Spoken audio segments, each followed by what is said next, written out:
Hello and welcome to Back to Spotlight Indie. We have a very exciting guest with you today. We are going to talk with the spectacular Anna Stevens with this Spotlight sponsorship for the Indie Spotlight Indie event. I knew I would mess up one of those S words, and I did. So yeah, Anna. It wasn't Stevens, so that's no, why. it wasn't you. So it wasn't your name. So it's all spectacular. So we're all good. So Anna is a wonderful author of the Godblind trilogy and the Song of the Drowned trilogy, but today we're here to talk about her very wisdomous Magic and Mayhem Author Academy, as that is what you're sponsoring Spotlight Indie, the event for, and you've got two courses out at the moment, which are Worlds Apart, which is an 8-week in-depth world-building course, and The Fight Fantastic, a 3-week short course all about writing action and combat scenes. That's correct. Excellent. All right, full marks for me so far. The dog's coming in. We love Bailey. We love a good dog cameo. You might just see a tail. Kind of thing. Yeah, I mean, I love those shots of just tails when they're, get that with Pippin occasionally in the garden. Yeah, so we wanted to make sure that we were lifting this up. I think a caveat before we start is that I have taken the Worlds Apart course. One of the original victims. One of the original victims. I was going to say what feels like eons ago. So I am very keen on that one. I haven't taken the Fight Fantastic, so I am enthusiastic about it, but I'm not able to verify just how good it is. I absolutely trust it's going to be good, just of your general skills and the fights you put us through when we've been playing D&D. So I know that you know how to set up a good fight. Yeah. So there he is. There's the dog. We love to see it. Yeah. So did you want to just maybe run through those, like the sort of tagline, the kind of elevator pitch for those two courses, and then we can maybe talk about world building and fight sequences? Yeah, so Worlds Apart is the 8-week really in-depth SFF world building course. So it's all of my courses have different levels, so you can have the self-study, self-paced course, or you can have a course that has a limited amount of feedback, or a course where we get together every week to discuss the session, how you found it, any questions you might have. So that's a real deep dive that brings in a lot of elements of how to create a 3-dimensional feeling culture, how to create a sense of history within your world, so that it's not just this is the place and these are the people, but there's what feels like a real link between the two. How you create a functioning society, things to take into consideration such as agriculture and architecture. So the things that people need to live, but also the things they live for. So religion, art, commerce, fashion. I assume that was for the dog and not for you. I think that was a piece of ham being waved. I mean, that's often how Rachel gets me out of the room as well. Just well, there you go. I'll be back in a sec. I just need to go get my ham. So that's the Worlds Apart course. So we look at building characters that feel authentic to the world, as well as the world itself. And then the Fight Fantastic is that's just a 3-week course that focuses on the elements that you need to think about when you are writing action scenes. It's not just who swings the sword or fires the laser gun or whatever you've got, but it's why they are where they are, how to craft a fight scene that feels engaging and is going to put your readers through the ringer as well as your characters. So it's about bringing emotion and intention to the fight scenes. What Hollywood does wrong, I do like that little section. I think my biggest bugbear that I always talk about is the fact that someone gets punched repeatedly in the face and they just end up with a very attractive little cut across the teeth. No. As someone who has been punched in the face many times over the years in my martial arts training, not just because people find me punchable, although possibly that's also true. no, you get a black eye, you get 2 black eyes, your nose goes a funny color, and so the things that Hollywood does wrong, I do like teaching that bit. And yeah, so how to, does every fight scene need a showstopper? Does every, what is the difference between a one-on-one fight versus fights between armies? How do you feel? How do you feel in the thick of it, depending on which perspective you write in, first person, third person, etc. And then I should also plug the fact that I am currently writing and hopefully launching in the next month or two another short course, which is called Words of Wonder, which is all about writing effective description that serves your story and elevates it and makes it feel cohesive and real. How much description is enough? How much is too much? How description fits in with styles of writing and info dumps and avoiding info dumps and things like that. Yeah. So those are the 3. I do have plans for more, but I'm not putting a time frame on those because I have 1 million other things to do as well. Yeah, absolutely. Well, we'll be sure to plug those as and when they come out. But yeah, it's that's already a lot to be getting on with. So maybe once everyone at Spotlight Indie has done all 3 courses, then we'll be like, oh, you need another one. That sounds like a plan. That sounds like a plan. So a couple of bits I wanted to just, I guess, hone in on a little bit was firstly the you said there were levels. So I think glancing at this web page I have to my left. So you've got the sort of highest, the most sort of direct one is the sort of one-to-one, for the world building at the very least. It's going through the course. The materials are all the same, but like at the end you get sort of one-to-one call with you for the exercises, and then the middle tier is like a group setting. So it's the difference between if you want that one-to-one personalized feedback, where I would receive the exercise, not grade it, but I would look at it, read through it and say, have you thought about trying this? Or, this bit could be a little bit stronger, and then send that back. And then we have a phone call where you can go through everything you want. The group one is exactly the same. You still get the feedback on the written exercise, but the phone call or the video call is a group of up to sort of 6 people. So you kind of have to, clamor for who gets to speak next sort of thing.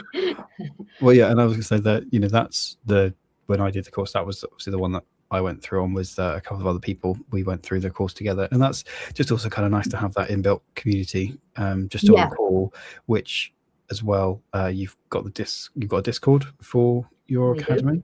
So again, that's a nice you're doing these courses but having not only the support from yourself, but there's other people who have been attacked by you in the same way at their writing and terrible ideas, although everyone's ideas are great. Everyone's ideas are always great. There is always a seed within whatever idea any writer comes up with that you can say, okay, your framework's a bit iffy, but this is the thing. This is, this is what we could focus on, and this has got potential to expand. But the Discord server is a nice little community of people. Everyone's really, enthusiastic and cheers everyone else on, which is always nice, and was what I hoped for when setting up the server. Yeah, I definitely do. Just in terms of the feedback as well, think that it's that lifting of like, well, actually, this is the more interesting idea. Like, you sort of present in these sort of you say the exercises and the answers to the exercises, not like you present a kind of broad idea of what you're thinking about, and you're not necessarily sure sort of which is the most interesting or whatever, and then you're kind of like, well, actually, if you follow this one, that's actually less not been done before. I think you're the right person for this kind of idea. And I do specifically remember there was a reading list exercise as well in there, and you gave some very good things to think about with the reading list, which is always very good. Who doesn't want more books to read? So that gave me a good excuse to go get more books. I won't tell my wife you're you. It's your fault that I have these it's all piles my of books fault. everywhere. It's all my fault. So I think it's really nice that you've got these different levels, and so you can kind of get the support that you want or work through it at the level that you want, because I think that's the sort of the bronze package is sort of a self-paced kind of thing, but you're getting the same course level for the same material from everything. Yeah, I mean, I would never sort of say only this tier gets all the information, because that's ridiculous. It's just how much personal feedback that you get, that you want, if you're quite happy to just go through and do the exercises and watch the videos and read the material yourself. Perfect. Yeah, go for it. If you want some feedback, then I'm there for you to have it, and you can always upgrade. So if you start off on the self-study and then think, actually, I really need some feedback on this, you can upgrade, or you can just ask other people in the Discord server as to, can someone sense check this for me, or does this sound right, and things like that. Yeah, can confirm they are good eggs in there, so it's all good. They are. So we've talked sort of about what the courses are. Do you have any? Should we give them a sneak peek of your wisdom? Like, have you got any sort of key advice, or things that you think this is a really good way to inform like your world building, to make sure that it does, that it can elevate it very simply to the next level, and like with fights and things? I think, but again, from my own experience of remembering going through, you would briefly touched on like artwork and different sort of social aspects of things.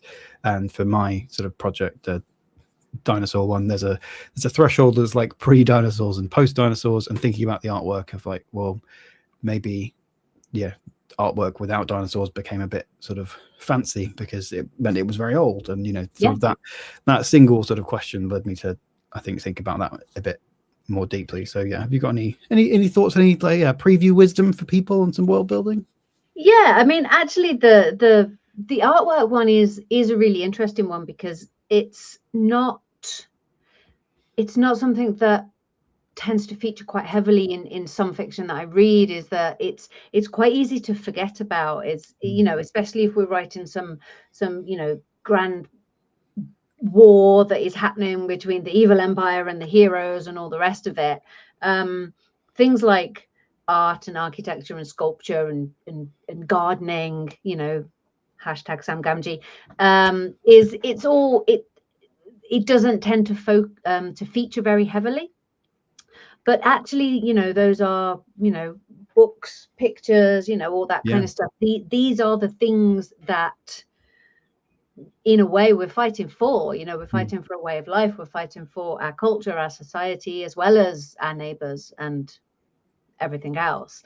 So I like to sort of focus on that a little bit, because it gives a real sense of depth and realism to the world. If you're just living in a world that has no books and no music and no art and no storytelling, you're not living, you're surviving. And that that obviously that has its place in some stories, but just offering these glimpses of what life might be like once we have peace, I think is really interesting. I also like to think about where a culture comes from. So if a culture was once a seafaring culture, for example, they lived on an archipelago and they were all fishermen and stuff like that. How does that environment inform the language that people use? So even if they are 10 generations removed from the sea at the time of the story, do they still talk about in the style of like a seafaring culture? So do they pay particular attention to the direction of the wind? Do they talk about hoisting the mainsail, if they're things like that? How does place inform language?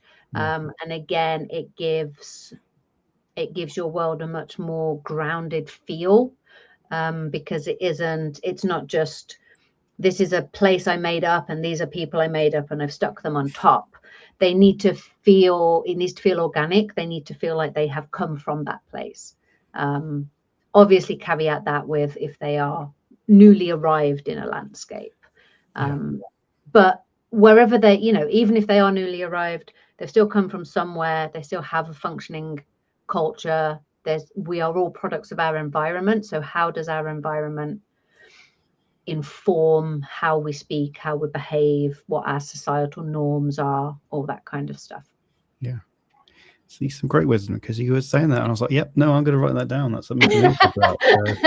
Yeah, excellent wisdom. So that's sort of covered, I think, the world building stuff a little bit. We've already talked. We've had one Hollywood gripe, which we won't reveal all the Hollywood gripes from the fighting stuff. But again, is there anything that people should think about in fighting, like a nice sort of bite-sized thing they can take away before we offer them the main course, being the fighting course? I think we don't end up in a fight in a vacuum. It's not just a mechanical exchange of blows of fists or weapons or feet or whatever it might be. The fight is happening for a reason. I think it's very obvious, again, in film and TV, if a fight is there purely for the action rather than the story, you can tell. It doesn't feel like it's not a necessary part of the story that's being told. It's an added, it's been bolted on at the end. So always make sure that if your characters end up in a fight, whether that's a tavern brawl or an ambush or an enormous battle, there's a reason for it. Make it logical that they're fighting, whether they are a willing participant or they've just been caught up in it. The fight needs to feel like it's there for a reason. It's not, and there needs to be more to that reason than just fights are cool. Because at the end of the day, fights are cool and fight scenes are cool. And when they're written well, they're brilliant additions. But if the fight is there for absolutely no reason other than fights are cool, you can tell, I think. Yeah. So the characters aren't invested in it. There's no emotional reason or narrative reason for why they're fighting. So if they're not, then it does just become this robotic exchange of doosh, doosh, doosh. Yeah, and I think you're saying that. I think one of the new Hobbit films, I think, has a lot of battles in it, and I just remember we got an hour in. I thought, I'm so tired. And, none of this is means anything to me. But it's also interesting you say about the characters being invested, because so often you think of the fights just being life or death, but actually they could, think about what the fight's for. It could be about something else, like maybe they're just trying to, I don't know, stop somebody from telling somebody some other piece of information, like, oh, it was Jeremy that ate the last piece of pie, and then a bar brawl breaks out because it's the fantasy novel version of this meeting could have been an email. This fight scene could have been a conversation, or it could have been an argument and stopped at that point, but you've escalated it to a fight because you feel like, and some writers will do that because they feel like the scene is too static. So they're like, let's have a fight. Because they think it's going to add action and dynamism. And it does to a certain extent. But if it doesn't feel like a logical progression of the scene, that's very obvious when you're reading it, I think. Yeah, and even just adding a fight scene might not be solve that static issue, because you've got fight scenes. To take a films, some fight scenes feel very boring and mechanical versus the kind of fight scenes that Jackie Chan choreographs, where you're using all the chairs and whatever else, and they feel very organic and vital. Awesome. Well, I don't want to give away too much of this wisdom. Hopefully, that's it. I mean, that's it. I've got to keep some secrets for the courses. Exactly. So thank you very much for coming to chat with me. And I hope that has whetted everybody's appetite for these courses. So I can 100% confirm they are super useful. And yeah, as I say, it always left me with lots to think about, and hopefully they've made my worlds better, my stories better. If they haven't, that's definitely my fault for not listening to Anna's wisdom rather than anything else. And then I also wanted to mention that you're also part of a little troupe of writers that offer sort of mentoring and things with the right advice. So I believe that's you, Stephen Arian, and Thomas D. Lee. That is so correct. You've got a few other bits and bobs, like I think it's editing and mentoring and things like that. Yes, yeah. So we all offer mentoring, sort of 1 hour sessions where we will work with mentees and go through what they are trying to achieve with their story, coaching them through, you know, getting their first novel finished or getting their 5th novel finished, depending on where they are in their career. We do a lot of brainstorming, or I do an awful lot of brainstorming with my clients on this needs to happen, but I don't know how to get there, and we will sort of thrash it out. And I sort of see my job as I'm just going to keep throwing ideas at you until you go, aha, that's the one. And then we work out how it all fits together. We also do varying levels of editing, so developmental edits, copy edits, proofreading, query package assessment. I think that's quite a popular one for people who are about ready to go out to small presses and agents. But that's been going for a couple of years now, and it's quite popular. We've got some repeat business, which is always a good sign. It means we're doing something right. Well, thankfully, you haven't kicked me out of the mentees yet. So again, you're definitely doing something right from my perspective. Excellent. Right. Yeah. Well, thank you so much. That's been very helpful. Just as we wrap up, so where can people find you and your books as well, but also where can they go to sign up? They must be clamoring to go and sign up to these courses. So where can they do that? So yeah, my website is anna-stevens.com. Stevens with a PH, as you can see by my name tag. And there's a tab on there that is called Magic and Mayhem Author Academy. It's got all of the details and the price lists, and you can find it there. Otherwise, I am mostly on Blue Sky and Instagram as @AnnaSmithWrites. Yes, I just side note, I think the Magic and Mayhem is a great name for an author academy. Thank you. Perfect. Well, yeah, thank you so much. So Anna is sponsoring our in-person event this year. So if you haven't heard about it, where have you been? But hopefully you will be in Shrewsbury on the 23rd of May this year. We've got like panels, we've got traders, we've got a troupe of traveling bards that's going to be appearing. It's going to be in the Flaxmill Maltings. It's going to be amazing. So hopefully we will see you all there. But thank you so much to Anna again for joining us. And please go check out the Magic and Mayhem Author Academy. Who doesn't want to be a graduate of Magic and Mayhem? It's going to be great. That's it, exactly. Yeah. Perfect. Right. Well, thank you so much. Thank you, and have a great event. Thank you.